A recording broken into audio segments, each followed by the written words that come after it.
चल हो जा शुरू। केसरिया से मन जोगी हुआ रे, दिल झूमे देखो पतवारा हुआ रे, दिल झूमे देखो पतवारा हुआ रे। हर पल मनाओ केसरी त्योहार। विमल, बोलो जुबान केसरी।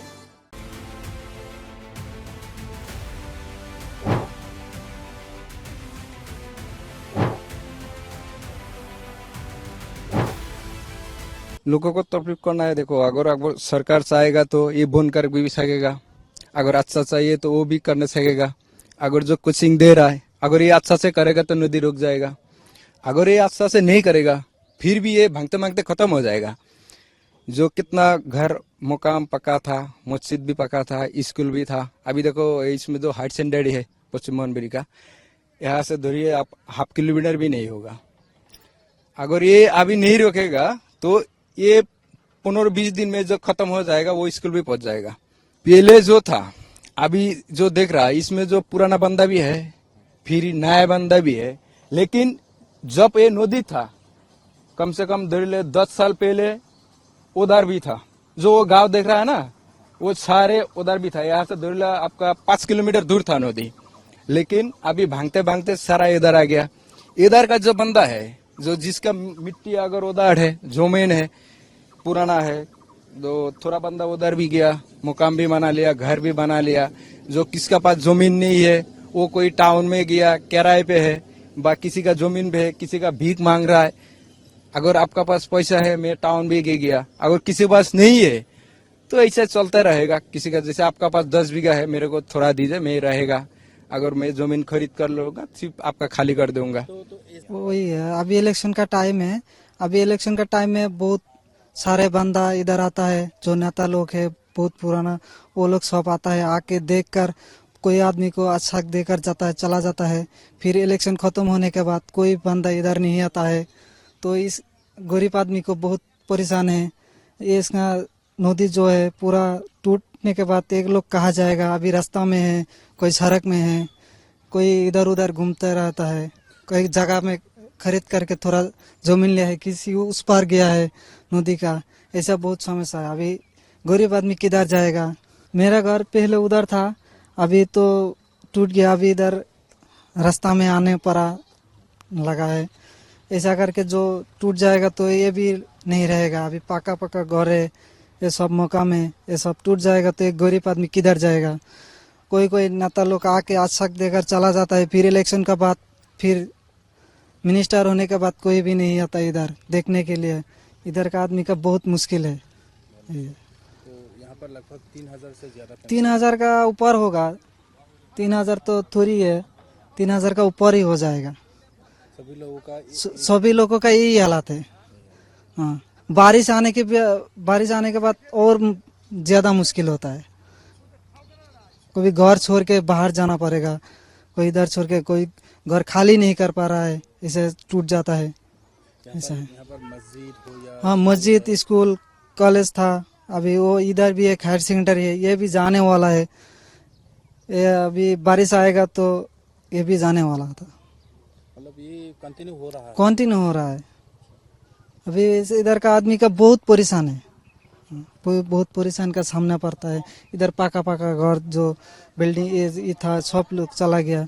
इधर हायर सेंटर अभी बन रहा है, इसका भरोसा नहीं है, इसका भी भरोसा नहीं है। अभी एक ताला ढलाई हो गया, अभी इसका भरोसा नहीं है। सरकार ये लोग नहीं ठीक करेगा तो ये भी चला जाएगा, ये काम का नहीं होगा।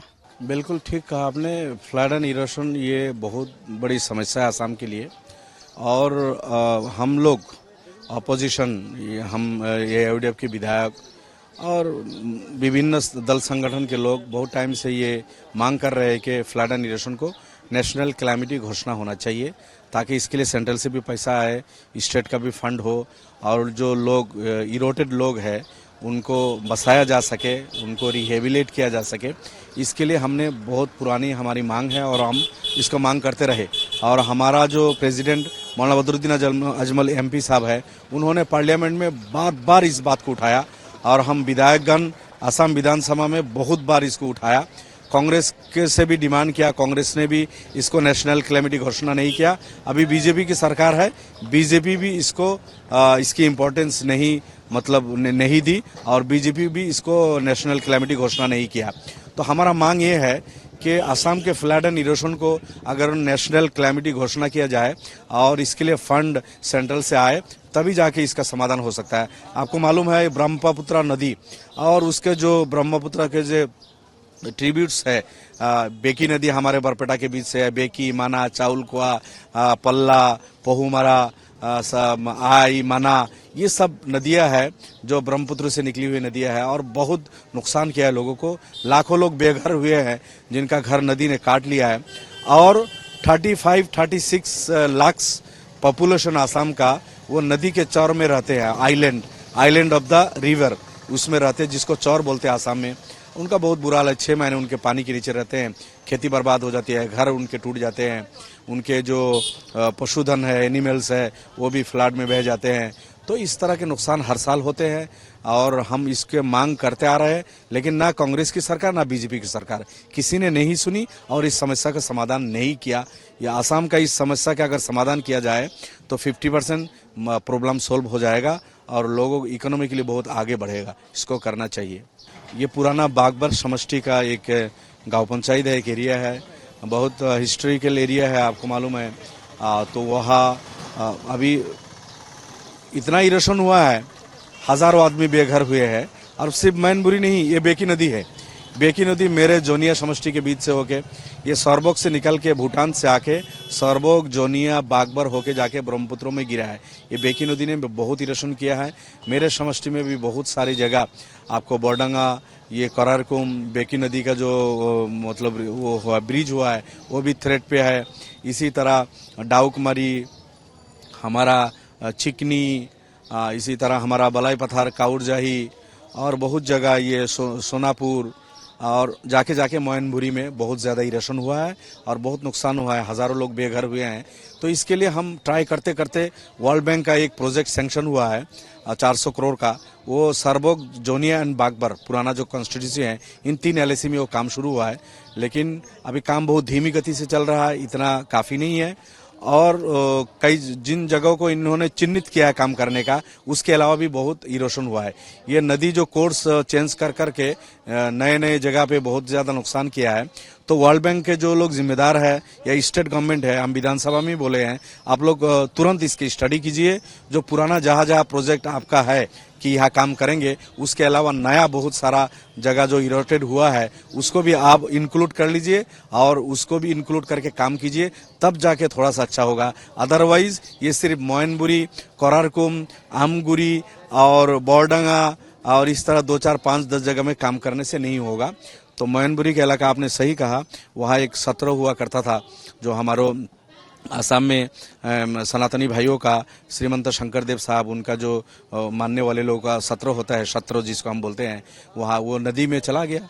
अब नदी के बीच में है, जब वो चला गया उसके जो सामान है मुसलमान अपने घर रख के उसको देखभाल किया है। तो वहाँ तो इसी तरह मान या नाहुम के बीच में जो युद्ध हुआ था, ईद हुआ था, हजीरा तकी बोलते हैं, मैनपुरी से बिल्कुल वो अभी नदी में है, हदीरा सकी वो नदी में है। तो ये हिस्टोरिकल एरिया है जिसको बचाना चाहिए था सरकार को, लेकिन सरकार ने ध्यान नहीं दिया, जिस वजह से वो हमारा हिस्टोरिकल चिन्ह भी सब खत्म हो गया। 17 भी नदी में बह गया। मान नाहुम का जो लड़ाई का जो चिन्ह था वो भी खत्म हो गया। वहाँ स्कूल है, आपने देखा सीनियर सेकेंडरी स्कूल है, बिल्कुल थ्रेट पे है। कई स्कूल टूट गया, कई मस्जिद, मंदिर, आपके लोगों का घर, हजारों लोग बेघर हुए हैं इस तरह। तो मैं समझता हूँ आसाम का ये बहुत बड़ा समस्या है, दिल्ली वाले इसको नहीं समझते। मतलब बात ये है, दिल्ली के जो लोग बैठने हैं, राजस्थान में सूखा है, हरियाणा में सूखा है, मध्य प्रदेश में सूखा है, यूपी में सूखा है, नदी नहीं है, वहाँ के लोग कैसे समझेंगे? और वहाँ के लोग आके प्राइम मिनिस्टर बनते हैं, कोई होम मिनिस्टर बनते हैं, वाटर रिसोर्स मंत्री बन जाते हैं, उनको पता ही नहीं चलता है। तो आसाम में जो इतना इरोशन है, इसको समझने की जरूरत है। मैं दिल्ली सरकार को ये मैं मांग करता हूँ, वो आए, इसको स्टडी करे और नदी की स्टडी करके इसका इरोशन बंद कराए। और जो लोग बेघर हुए हैं, जिनका घर नदी में चला गया, वो लैंडलेस लोग हैं, उनको जमीन, लैंड का पट्टा देना चाहिए, उनके रिहेबिलिटेशन का बंदोबस्त सरकार को करना चाहिए।